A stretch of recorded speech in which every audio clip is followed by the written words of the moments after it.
Hello. You guys ready? Um, I'm going to make an SP video. Now, uh, if you know me at all, know this channel at all, you know that me making an SP video is like an absurdity. Um, but I have a feeling that because this is an SP video, and I'm going to put it in the title, that a lot of people here are not going to know who the heck I am except through this video, perhaps. Um, so, that is what it is. And if you have people who are in the SP community, share this video with them if you already know my stuff, because what I'm about to say is going to help some people probably.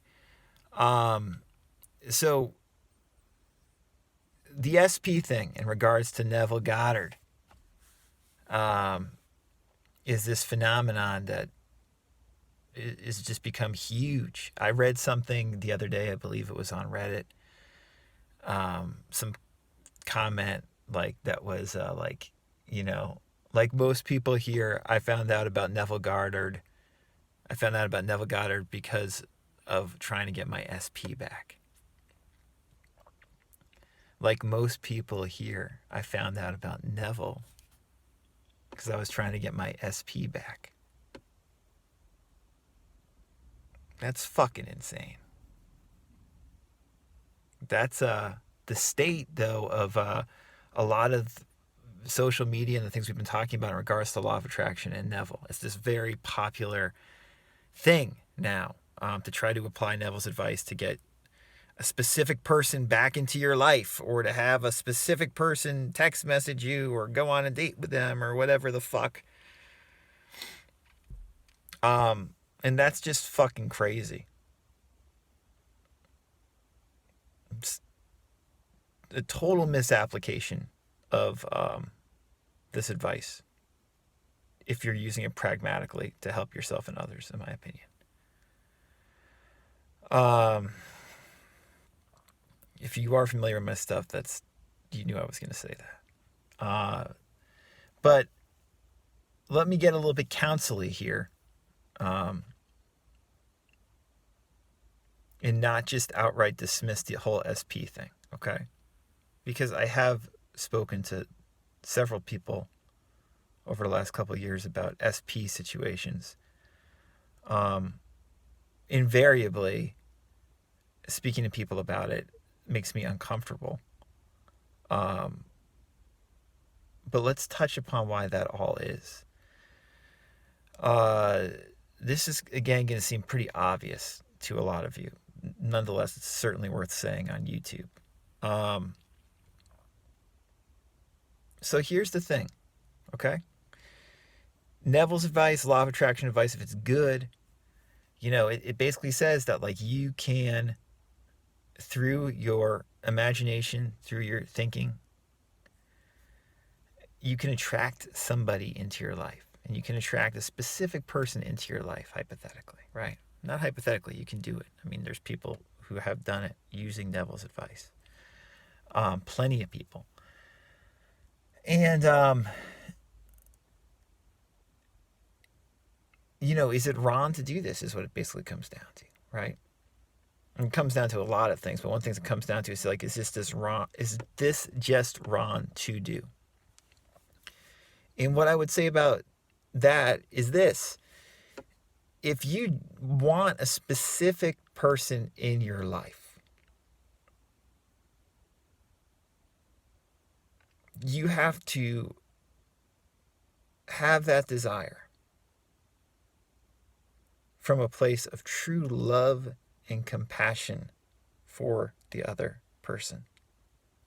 Do unto others as you would do to yourself.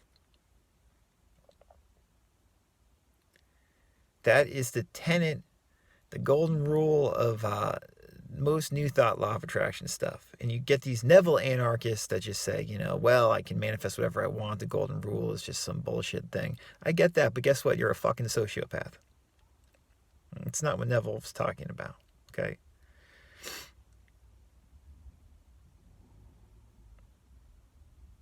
Let me tell you the specific person you want in your life.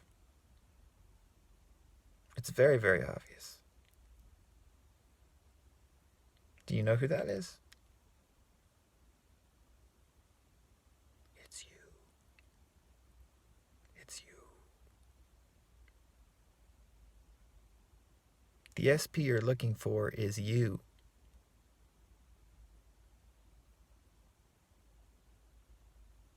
It's not a specific other person. The specific person you want is yourself. You are fucked up if you're projecting your needs and wants onto another person. You have to give that to yourself.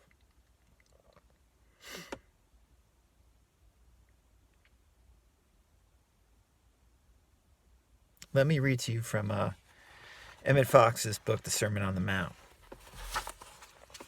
It's talking about the golden rule. We've talked about, the golden rule plenty. We talk about it all the time because it's very important in regards to applying these principles and ideas into our life pragmatically. In this paragraph, Fox writes, the golden rule in scientific Christianity is, think about others as you would wish them to think about you. In the light of the knowledge that we now possess, the observance of this rule becomes a very solemn duty. But, more than that indeed, it is a vital debt of honor. A debt of honor is an obligation that cannot be enforced at law, but depends for its discharge upon the honor and self-respect of the debtor. And in like manner, since no one can know or prove how we are thinking, we are not responsible for our thoughts to any tribunal but the highest one of all, the tribunal which never makes mistakes and whose decisions are never evaded. God, the universe, whatever term you want to use. You cannot manipulate somebody into your life and expect it to end well or for it to go well. You cannot manipulate somebody into your life without consequences. You are fucking acting crazy if you are trying to do that, and you have to get real with yourself. If you can think of a specific person that you want in your life, that you already were in a relationship with, or that deeply desire to be in a relationship with, and you can think only lovingly of that person and think only the best thoughts and how you want the best for them in every single way and aspect in their life, whether you are with them or whether you are not with them, and how you just want them to be happy and full of love, and that you love them for exactly as they are, and you wish them the best in every single way. That's how you can pray for an SP. And when you pray for an SP in that way, you're also praying for yourself. All this other shit is manipulative fucking horse shit at the end of the day. We can be nice about it. In a counseling session, I will go through with a person the pros and cons of wanting this person back in their life. It's usually they want a person back in their life. But when we really get sober about it and look at it more deeply, which is what I do when I coach and counsel people, it comes back to the fact that we are trying to manipulate somebody else if we don't just wish the best for that person, whether they are with us or not with us. This should be very, very clear. If it's not, you're not being mature about this stuff. Say, oh, my situation's different. Your fucking situation is not different. When we wish love on somebody else, when we wish peace and well-being and health on somebody else, when we pray for a person in such a way, that's a nice way to, one would say, attract a specific person into your life, but you're not attracting that person into your life for anything selfish. You're thinking of them. You're being considerate of them. And, obviously the question comes up, if you do want like a romantic relationship with a certain person, Why are you so hell-bent on having a certain relationship with this one person as opposed to somebody else if they don't seemingly want it? All you can do is wish them love, wish them the best, wish them all the grace and all the good of God, and leave it there. Does this make some sense? This is so obvious, and yet there's hundreds, if not thousands, of manipulative videos on YouTube of people trying to get their SP back. And some of that stuff, like I said, it might work. You might get your SP back. But guess what? There's going to be consequences. There's going to be consequences. Because when you act immature and do immature, selfish shit, that stuff comes back to you in your life.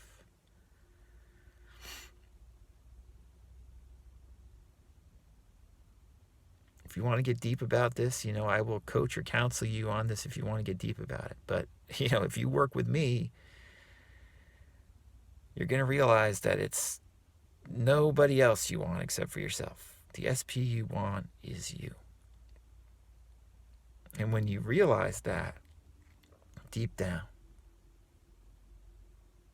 it feels very